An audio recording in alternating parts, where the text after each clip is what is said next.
ಈಗ H1N1 ಸೋಂಕು ದೇಶದಲ್ಲಿ ಬಹಳ ಆತಂಕ ಸೃಷ್ಟಿಸ್ತಾ ಇದೆ. ಕರ್ನಾಟಕದಲ್ಲಿ ಒಟ್ಟು 4,000 H1N1 ಕೇಸ್ಗಳು ಪತ್ತೆಯಾಗಿದೆ ಅಂತ ಹೇಳಿ ತಿಳಿದು ಬರ್ತಾ ಇದೆ.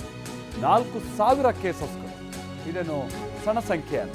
ಈ 4,000 ಕೇಸ್ಗಳ ಪೈಕಿ ಬೆಂಗಳೂರಿನಲ್ಲೇ 2,000 ಕೇಸ್ಗಳಿದೆ ಅಂತೇಳಿ ತಿಳಿದು ಬರ್ತಾ ಇದೆ. ನಿನ್ನೆ ಆರೋಗ್ಯ ಅಧಿಕಾರಿಗಳ ಜೊತೆಗೆ UT ಖಾದರ್ ಸಭೆಯನ್ನು ನಡೆಸಿದ್ರು. ಆತಂಕ ಪಡೋ ಅಗತ್ಯತೆ ಇಲ್ಲ ಅಂತ UT ಖಾದರ್ ಹೇಳಿದ್ದರು. ಮತ್ತೊಂದು ಕಡೆ ದೆಹಲಿ ಭಾಗದಲ್ಲೂ ಕೂಡ ಬಹಳ ಹೆಚ್ಚಾಗ್ತಾ ಇದೆಯಂತೆ H1N1 ಪ್ರಕರಣಗಳ ಸಂಖ್ಯೆ. ದೆಹಲಿಯಲ್ಲಿ ಇದುವರೆಗೂ 2,308 ಕೇಸ್ಗಳು ಪತ್ತೆಯಾಗಿದೆ. ಇವತ್ತು ಆರೋಗ್ಯ ಅಧಿಕಾರಿಗಳ ಸಭೆಯನ್ನು ನಡೆಸಿದ್ದಾರೆ. ಅಲ್ಲೂ ಕೂಡ CM ರೇಖಾ ಅವರು ಸೋಂಕು ತಡೆಗಟ್ಟುವ ನಿಟ್ಟಿನಲ್ಲಿ ಶಾಲೆಗಳಿಗೆ ಕೆಲ ಗೈಡ್ಲೈನ್ಸ್ ಅನ್ನು ಹೊರಡಿಸಲಾಗಿದೆ ಅಂತಲೂ ಕೂಡ ತಿಳಿದು ಬರ್ತಾ ಇದೆ. ಇದು ದೆಹಲಿ ವಿಚಾರ. ಕರ್ನಾಟಕದಲ್ಲಿ ಸುಮಾರು 4,000 ಕೇಸಸ್ಗಳು, ದೆಹಲಿಯಲ್ಲಿ 2,308 ಕೇಸಸ್ಗಳು ಪತ್ತೆಯಾಗಿದೆ. H1N1 ಕೇಸಸ್ಗಳು. ಶಾಲೆಗಳಿಗೆ ಗೈಡ್ಲೈನ್ಸ್ ಅನ್ನ ನೀಡಲಾಗಿದೆ ಅಂತಲೂ ಕೂಡ ತಿಳಿದು ಬರ್ತಾ ಇದೆ. ದೆಹಲಿ ಶಾಲೆಗಳಿಗೆ 8 ಸೂಚನೆಗಳನ್ನ ಈಗ ಆಲ್ರೆಡಿ ಸರ್ಕಾರ ಕೊಟ್ಟಿದೆ. ಏನಂತ? ಶಾಲೆಯಲ್ಲಿ ಮಕ್ಕಳಿಗೆ ಮಾಸ್ಕ್ ಬಳಸುವಂತೆ ನಿರ್ದೇಶನವನ್ನು ಕೊಡಲಾಗಿದೆ. ಕೆಮ್ಮುವಾಗ ಸೀನುವಾಗ ಮಕ್ಕಳಿಗೆ ಕರವಸ್ತ್ರ ಬಳಸಬೇಕು.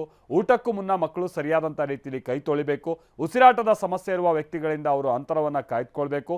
ಶಾಲಾ ಕೊಠಡಿಗಳು ಸ್ವಚ್ಛವಾಗಿರುವಂತೆ ನೋಡ್ಕೊಳ್ಬೇಕು.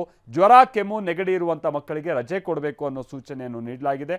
ವೈದ್ಯರ ಸಲಹೆ ಇಲ್ಲದೆ ಔಷಧಿಗಳನ್ನು ನೀಡದಂತೆಯೂ ಕೂಡ ಜಾಗೃತಿ ಮೂಡಿಸುವಂಥ ಕೆಲಸ ಆಗಬೇಕಿದೆ ಅಂತಲೂ ಕೂಡ ದೆಹಲಿಯಲ್ಲಿ ಮುಖ್ಯಮಂತ್ರಿಗಳು ಶಾಲೆಗಳಿಗೆ ಗೈಡ್ಲೈನ್ಸ್ ಹೊರಡಿಸಿದ್ದಾರೆ.